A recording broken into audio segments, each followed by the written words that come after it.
Welcome to Real Estate Game Changers Radio, featuring real estate trendsetters and industry influencers, sharing tips and strategies to help home buyers and home sellers get the most out of their next real estate transaction. Now, here's your host, Suzanne Doyle Ingram. This is Suzanne Doyle Ingram, your host of Real Estate Game Changers Radio. Thank you for tuning into our show today. We have a wonderful guest, and I know you might be thinking, oh, Suzanne, you say that all the time, but this how many times have I gotten to interview the modern man of the year? My guest today is Blaine Palmer, and he's in Atlanta, Georgia. He is amazing. I can't wait to interview him. You're going to love him. Welcome to the show, Blaine. Thank you, Suzanne. I'm excited to be here. Well, thank you for being here. I know you're really, really busy. You're a very successful realtor. You've got a lot going on, so I really appreciate your time today. And I want to start out right away asking you with, what do you love about your career in real estate? Well, I love that it is really my career. So no 2 days are the same. Mm-hmm. There's always something different going on, and I get to meet just a wide variety of people, work with all walks of life, and all at the same time, it's like a big project management role to me. So you're working with listings, you're working with buyers, you're working with sellers, you have vendors, which are your loan originators and your mortgage lenders. You have inspectors, and just pulling all those personalities together to get to the ultimate goal of either selling the house or buying the house, and being able to go to that closing table is absolutely the most gratifying moment. I bet it is. After all that work, finally it comes to an end and person gets the keys to the house. Exactly. Mm-hmm. Oh, that's great. And tell me a little bit about where you live and where you work and what's great about that city. So I live and work in Atlanta. I live in Metro Atlanta. So, as some of the listeners may know or not know, Atlanta, we talk about ITP and OTP, meaning the perimeter. So the P is 285, which is the perimeter around the city. And I mainly work in the metro area, but do outside the perimeter as well. I live in the Peachtree Battle area of the city of Atlanta. And what I love about Atlanta, it is a booming city right now. The growth is astronomical and exponential. There are new construction phases, projects going on in every simple pocket that you can imagine. One of the best things we have going right now is the Atlanta Beltline, which is turning an old train track around the city into a Beltline for walking and for biking, and it has really revitalized every neighborhood in this city. Oh, that's great. I love that idea.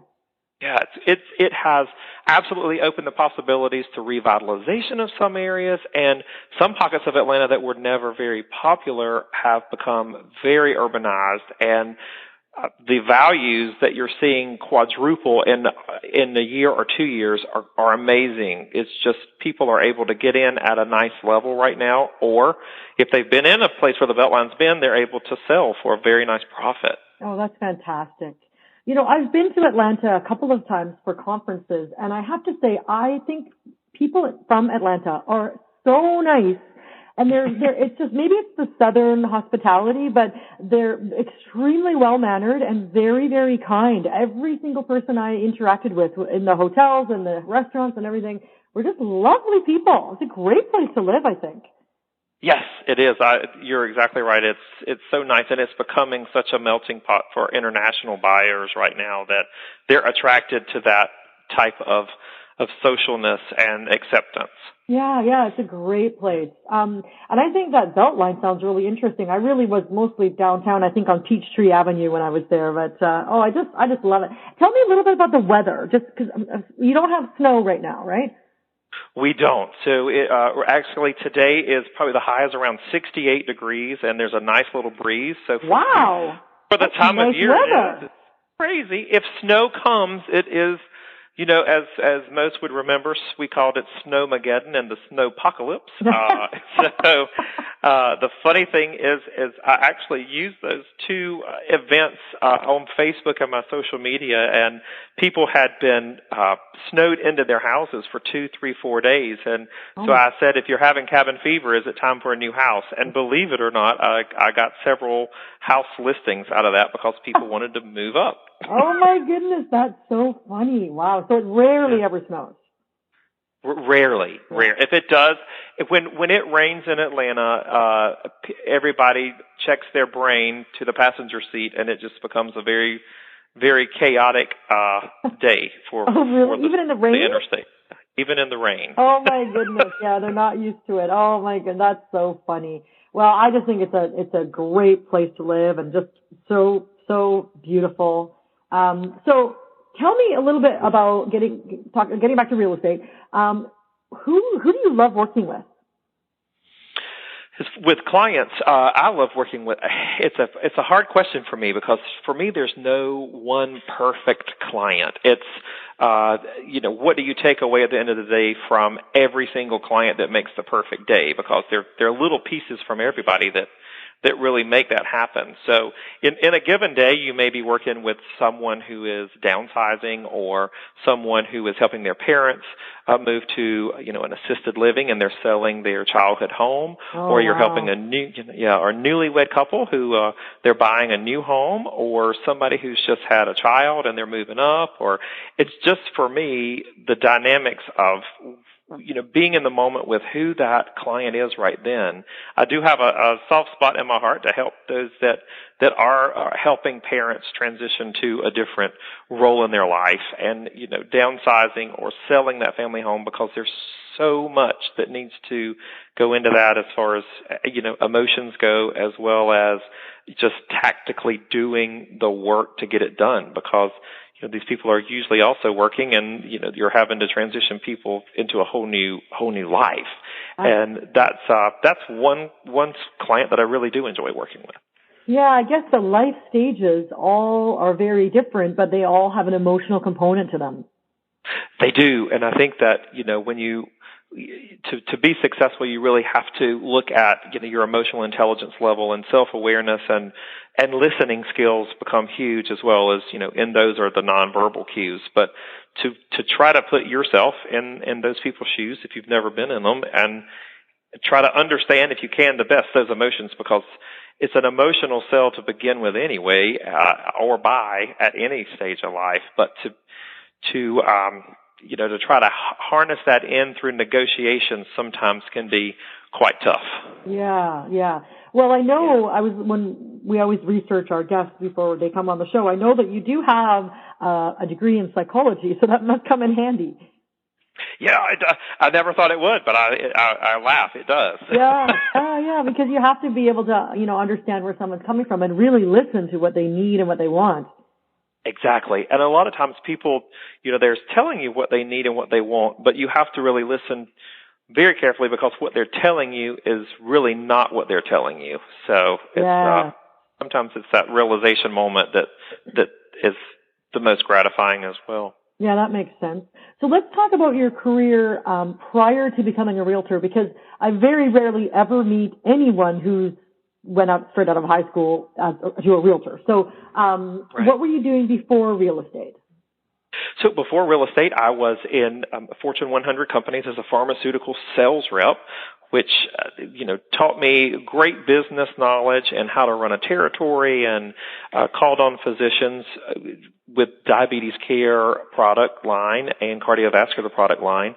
And I moved through that organization to another organization and was their talent development director in human resources. So my psychology degree came back into play a little bit. Yeah. And that really helped me hone and sharpen my own skills in connecting with others, flexing your style. How do you do that in your leadership? And so after 3 years in that role, I have always loved houses and always wanted to do it. And but being a life coach for people in the talent development role, trying to help them coach them in their career path, I took my own advice and I did what I said I would do. I jumped off the cliff, and ever since the day I did, there's been nothing but wings under me and beside me to keep me going higher. Oh, that's fantastic. And speaking of going higher, I know that you made, just to talk about your success for a second here, the results that I saw, excuse me, were $9 million in sales one year, and then $16.5 million the next year, and then $20 million the next year. It just keeps going up and up and up. And you were voted best of Atlanta a couple of times, top 10 luxury agents. You've won all kinds of awards. And the one I'm most interested in is the Modern Luxury Magazine Modern Man of the Year last year for your work in philanthropy, which is just so important to me when I meet successful realtors who give back to their community. So tell me more about that. Sure. It's one of my huge sticking points for me and everyone on my team is that we have to give back, to grow the community and make it a better place. And I really enjoy philanthropy at any level, be it just an active participant in a little local 5K or, serving on a board for people or being a mentor. But we each pick a philanthropy that we want to work with specifically, that I ask everyone to do, and we give back to that philanthropy. We do a lot of work with them. We help them, and in turn, it's naturally you're out in your community seeing things in action and you're making connections and you grow your sphere that way. But for me, it really gives you an opportunity sometimes to put the real estate mindset on hold for a second when you get to give back to others who might not be as fortunate as you are. Absolutely. And so I know that it's almost too many to mention. You are involved with so many different charities. It's amazing. So one in particular is I've got on my list here, 1873 Society Club of the Atlanta Humane Society Board. And so that's with animals, obviously. Right. So I was involved with that when they first made that board. It was a junior board to help with the Fulton County and the Humane Society of Atlanta, and it was more of a junior board. And that board has grown and done well. And I've since been able to move onto a local shelter board down in Bainbridge, Georgia, which is the Decatur County Bainbridge Humane Society, to help that community as well with us, they serve a rural area, which is very different than serving a metro area, but try to help them. Yeah. Well, that's great. And that also you won the Atlanta Community Involvement Award for your efforts with them, funded research in the myeloma blood cancer space for an entire year. I mean, talk about making a difference in the lives of others, Blaine. That's amazing. Yeah, that's one of my favorite with the Leukemia Lymphoma Society was to participate in the Man and Woman of the Year project for the 10-week project where you raise as much money as you can in 10 weeks. And I was absolutely excited and ecstatic that I was selected as the community involvement, which was given because I helped bring light to that philanthropy and that charity, which really helped penetrate in different spaces and places so that more people knew about it and got involved. And I know from my research that you actually raised, you probably don't want to mention it because you're humble, but you raised $56,000 in 10 weeks. Yeah, I did. And as the years have gone by, those numbers keep getting bigger and bigger. That's amazing. How do you do it? I mean, you just stand on the corner with a hat in your hand, or how does that work? That probably would have been a really good idea. I got a whole new appreciation for fundraising in those 10 weeks and all the work that goes into it. And I say that I will never deny anyone who asks me, it may only be $10 or $50 if I've got it to give them, but if you have the courage to ask, I always say that they deserve to give.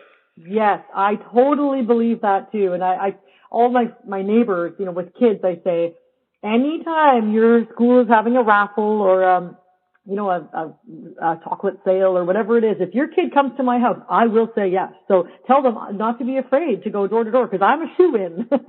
That's right. I remember as a child we had to sell for school, and you go door to door. And I think it really taught me then the salesmanship of you got to ask for the business or you won't get it. Absolutely. And you know what? You might have 10 people say no and then 11th person says yes. So just keep going and don't quit.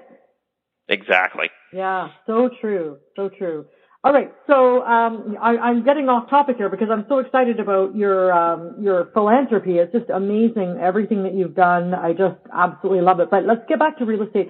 Tell me more about your team and, when you got into real estate, how that happened and how big is your team and how did you grow it and all that stuff. Sure. So I got into real estate in 2004. It was in rural Georgia and cut my teeth down there and did a lot with that area, and then I moved up to Atlanta and started here, after I left the corporate world, and started a small concierge approach team for me as I looked into the market.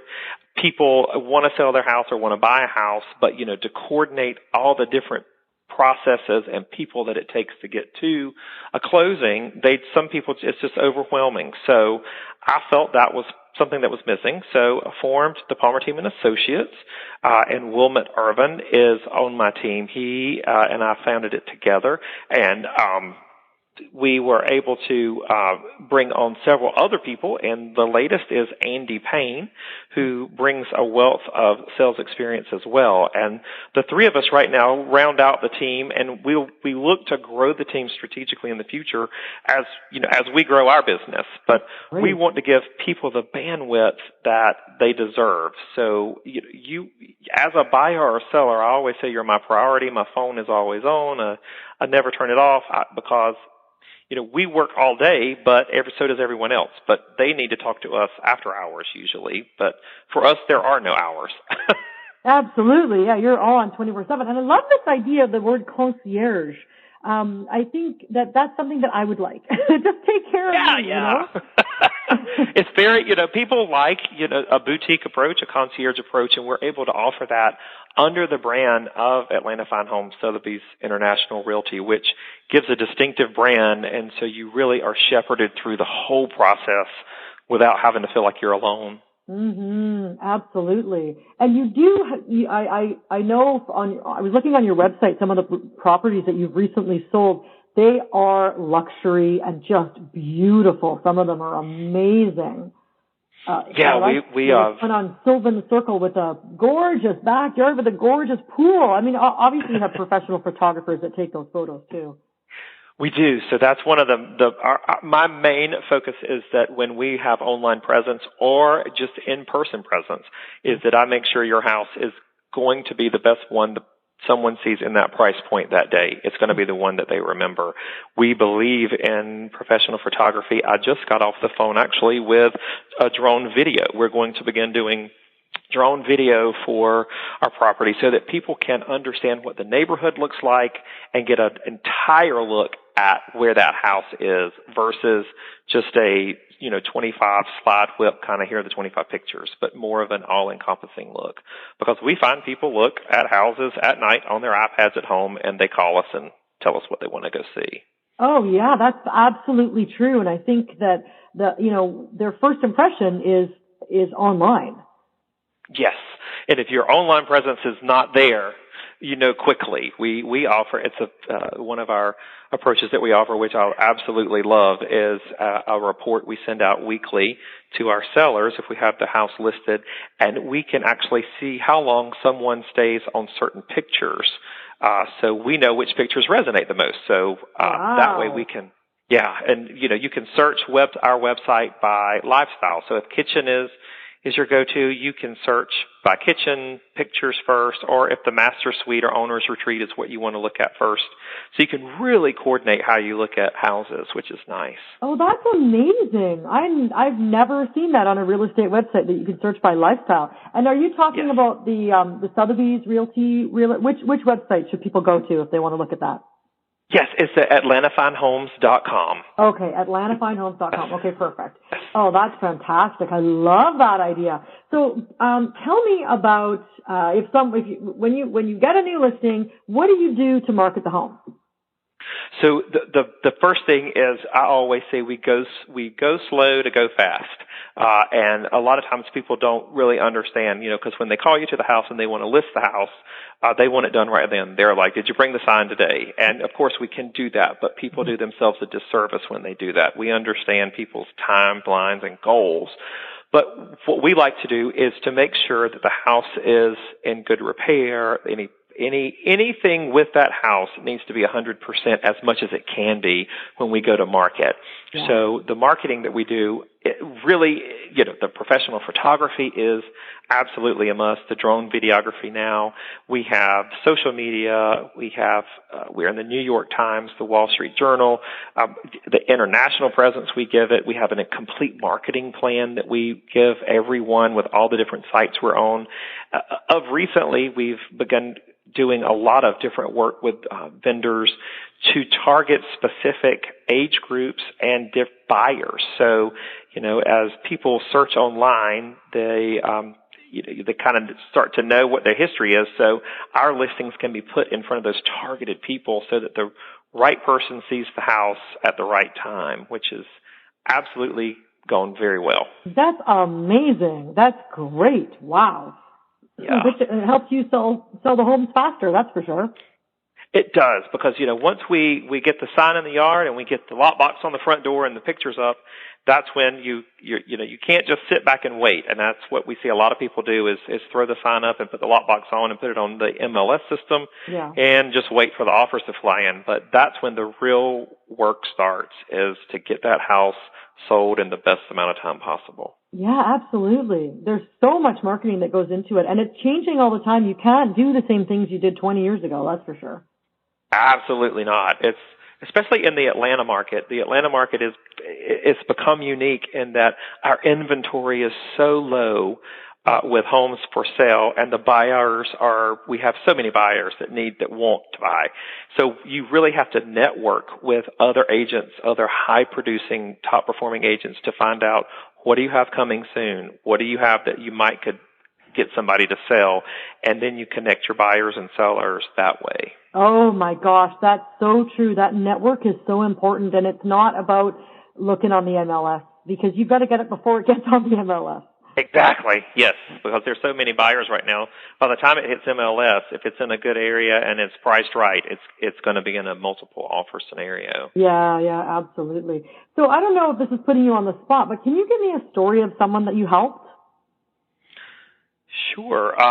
That's a good question. There's so many, right? That so many, but I love to hear the stories, and I know our listeners love stories. I mean, if there's anybody that had like a challenging situation where other people couldn't help them find a home, or it was listed for a long time and then you helped sell it, or maybe a unusual buyer. I don't know. Right. So everybody, I always say everybody has their own story as they come to this, because they are going through a life stage that's caused this to happen, either be it by choice or not by choice. But one of my, last year we had a call from someone, the couple called, they were going through a divorce, and so, to work through that situation, because it was emotional for them, and the house had been listed for over 2 years before. Oh, my goodness. I know. So we were able to I'm sorry to interrupt you, but of course everybody thinks, my first thought is, what was wrong with it? Exactly. And that's where what was wrong was, when you walked in the house, it felt like a divorce. You felt the dark cloud over the house. And people want to buy a happy house. And so we had to come in and bring stagers in, do painting, and make sure that it was priced right to get it going. And we worked feverishly, and there were days when we all were out there. We're not afraid to roll up our sleeves and dig in. Good. You were painting and scrubbing and fixing and hammering. Hauling things out, bringing things in, making things right, and we were able to get the house sold for them, and so that gave them both closure, and they were able to move on, which was great. And the other fun story that I had last year was helping a family that was downsizing their parents out of their family childhood home. So the sellers were the parents, had lived in this house for 50 years. It was the first house they ever bought, and it was going to be the only house they ever sold. Oh, my goodness. So wow. To be entrusted with that is a huge, for me, honor, and to be very humbled that, they've only done this twice. And so to sit with them and you'd have to take the time, and we'd go out and we'd have lunch and dinner, and we We still do now. So we've gone to the assisted living and seen them, and we go have lunch with them, and those are the days that are the great days. Yeah. Oh, you still visit them? Yes, we do. We still visit. We send birthday cards, and we get goodness. birthday cards from them. So it's so nice. Wow, that's a real testament to what your relationship was, or how it developed with them, for sure. Yeah. Now, so this is a question. You were saying that all of you, like you and your two business partners, the three of you, do the three of you sort of list the house together or work on each listing and do you work together as a team that much? We do work very closely together. We have team meetings, of course, weekly where we go over all our clients, but we are very integrated, and I specialize a lot on the listing side. Wilmot is more of our buyer's agent. He's wonderful with buyers and really patient with them and helps them find the right thing. And Andy is both listing and selling. Wilmot also does selling as well as far as listing, but we take, there's a lead agent for each listing or each buyer, and we just want to make sure that the person always has somebody they can call. So we always say, hey, you get 3 for the price of 1. Yeah, exactly. And that's part of the concierge part too, right? Where they're not, right. If you want to go on a holiday, then you've got 2 partners that will take care of your business for you. That's right. And there's always somebody available to answer the question. So if I'm with a client, then there are 2 other people that can get to the question, so people don't have to wait, because when people call, they want an answer. Yeah, that's fantastic. Oh, that's very nice. So what are your leading, or let's say your guiding principles as a business person? So to work always with integrity and honesty is I have no place for unethical behavior at all in this business. And, for me, it's to lead, a servant leadership, which is, I think, why the concierge approach really resonates with me as well, because to do that well, you have to put others before yourself, which is what we all strive to do, to make sure that experience is great for them. Yeah. That's great. Oh my gosh, I love it.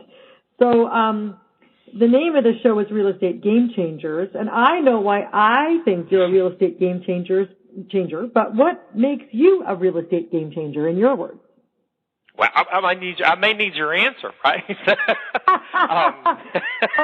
Okay, I'll tell you why, and then you can agree or disagree. I think you're a real estate game changer because you are extremely successful, but you also are very, very big into giving back to your community. And I think that lots of people can succeed in real estate, but the key to me to success is also giving back.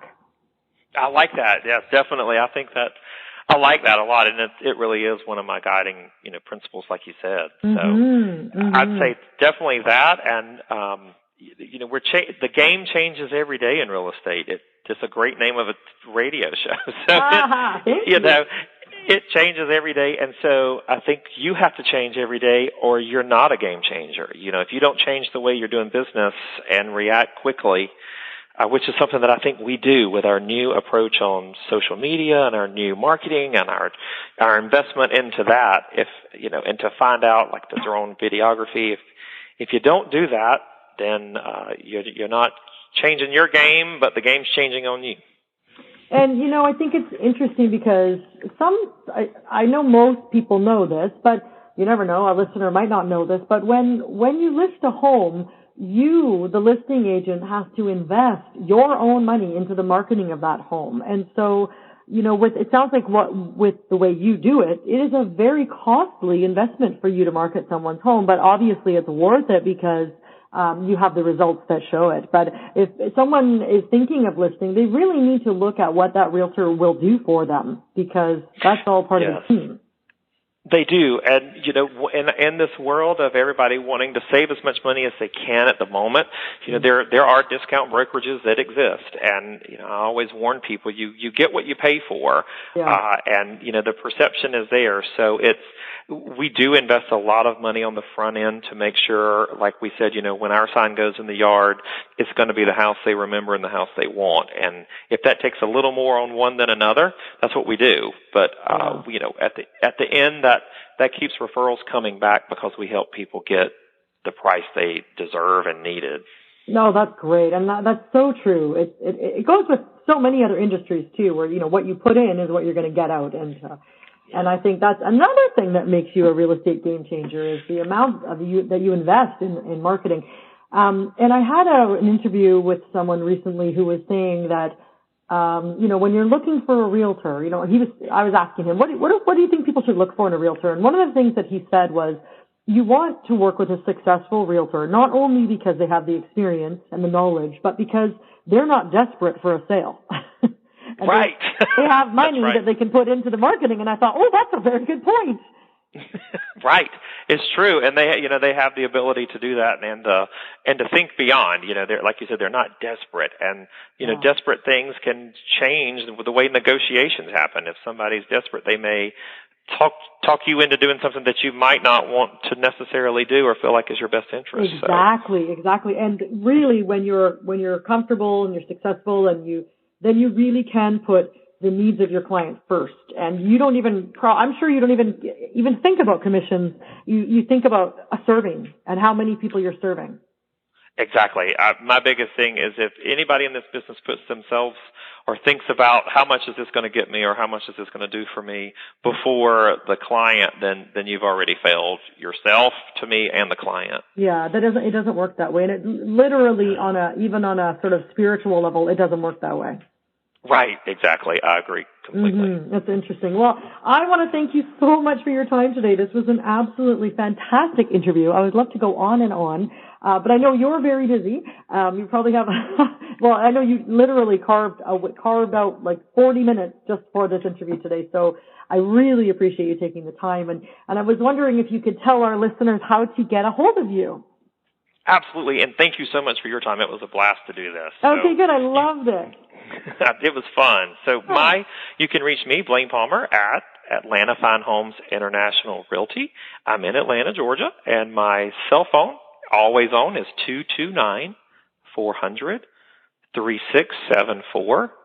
And you can always also reach me by email, which is my name, Blaine Palmer, Palmer, at AtlantaFineHomes.com. And we encourage you to go onto our website at AtlantaFineHomes.com and search around and see if we can help you. If we can't help you in Atlanta, we can help you anywhere. We've got global connections, and I would love to make a connection for anybody out there with a realtor in our network, because I can guarantee you'll be treated as you should be. Oh, thank you. And you know what? It's not just luxury doesn't just mean a high budget. It can be a medium or a lower priced home, but you still have that luxury service. Absolutely. We say that we give you $1 million marketing at any price point. Oh, that's great. Oh, wonderful. Well, thank you again so much, Blaine. I loved having you on the show today. Have a wonderful rest of your day. Thank you. You too.